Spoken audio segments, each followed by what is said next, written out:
Third victim is found lodged under a slab and is severely wounded and needs immediate medical attention.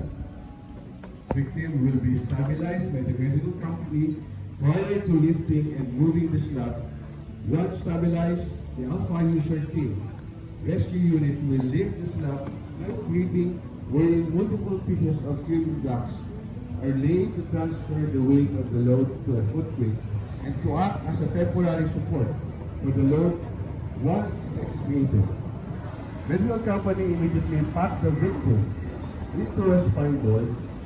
for emergency transfer from the impact area to the triage area and tag the victim there